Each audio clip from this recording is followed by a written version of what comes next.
आप आज जो झेल रहे हैं, क्या वो सिर्फ इस जन्म का परिणाम है या किसी अनदेखे अतीत की कहानी भी इसमें छुपी है? सोचिए, कई बार हम पूरी मेहनत करते हैं, सब कुछ सही करते हैं, फिर भी रिजल्ट वैसा नहीं मिलता जैसा हम चाहते हैं। और वहीं कुछ लोग बिना ज्यादा प्रयास के भी अच्छा फल पा लेते हैं। तब मन में एक सवाल उठता है, आखिर ऐसा क्यों हो रहा है?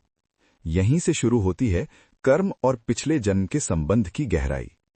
भगवद गीता में भगवान श्री कृष्ण ने अर्जुन को जो ज्ञान दिया, वो सिर्फ उस समय के युद्ध के लिए नहीं था, वो हर इंसान के जीवन के हर सवाल का उत्तर है। गीता में एक बहुत ही गहरा श्लोक आता है, कर्मण्येवाधिकारस्ते मा फलेषु कदाचन। अर्थ, तुम्हारा अधिकार केवल कर्म करने में है, उसके फल में कभी नहीं। अब इसे थोड़ा गहराई से समझते हैं। हम जो भी कर्म करते हैं वो कभी नष्ट नहीं होता। हर कर्म एक बीज की तरह होता है। कुछ बीज तुरंत फल देते हैं, कुछ समय लेते हैं और कुछ जन्मों बाद फल देते हैं।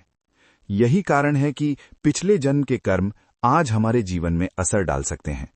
मान लीजिए एक किसान आज बीज बोता है, तो क्या उसी दिन फसल मिल जाती है? नहीं, उसे समय लगता है, मौसम बदलते हैं, परिस्थितियां बनती हैं, तब जाकर फल मिलता है। ठीक इसी तरह हमारे कर्म भी समय के साथ परिस्थितियों के अनुसार फल देते हैं। अब एक उदाहरण से समझते हैं। मान लीजिए दो बच्चे एक ही स्कूल में पढ़ते हैं। एक बच्चा बहुत मेहनत करता है, फिर भी एवरेज रहता है, और दूसरा बच्चा कम मेहनत के बावजूद भी टॉप करता है। अगर हम सिर्फ इस जन्म को देखें तो ये अन्याय लगेगा, लेकिन अगर कर्मों की कंटिन्यूटी को समझें तो हो सकता है कि दूसरे बच्चे ने पिछले जन्म में ज्ञान अर्जित किया हो और वही संस्कार इस जन्म में उसके साथ आए हों। इसीलिए गीता में एक और श्लोक आता है, नेहाभिक्रमनाशोस्ति प्रत्यवायो न विद्यते। अर्थ, इस मार्ग में किया गया कोई भी प्रयास कभी व्यर्थ नहीं जाता। यानी आपका हर अच्छा कर्म, हर प्रयास कहीं ना कहीं किसी न किसी समय जरूर फल देता है। अब एक और गहराई समझिए। कभी कभी हमारे जीवन में बिना कारण दुख आते हैं। हम सोचते हैं कि मैंने तो कुछ गलत किया ही नहीं, फिर मेरे साथ ऐसा क्यों? यहीं पर पिछले कर्म काम करते हैं। जैसे अगर आपने कभी किसी को दुख दिया हो तो उसका प्रभाव किसी रूप में किसी समय वापस आता है। लेकिन इसका मतलब ये नहीं कि सब कुछ प्री डिटर्मिन्ड है या हम कुछ बदल नहीं सकते।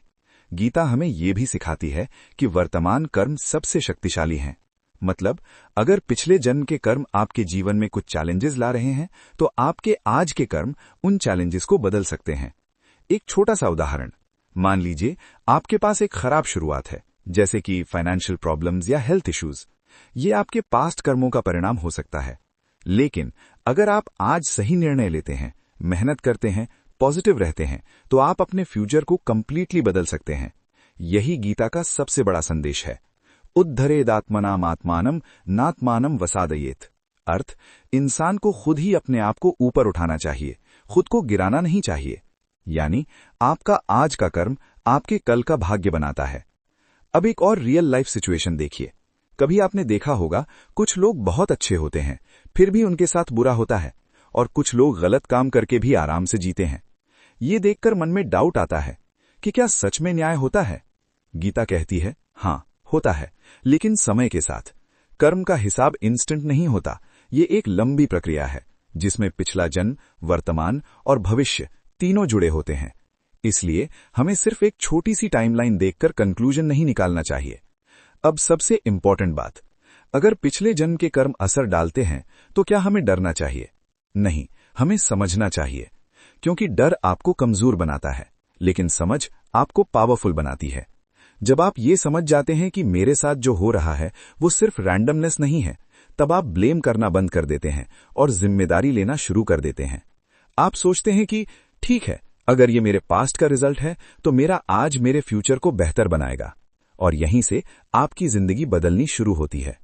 धीरे धीरे आपका फोकस रिजल्ट से हटकर कर्म पे आ जाता है।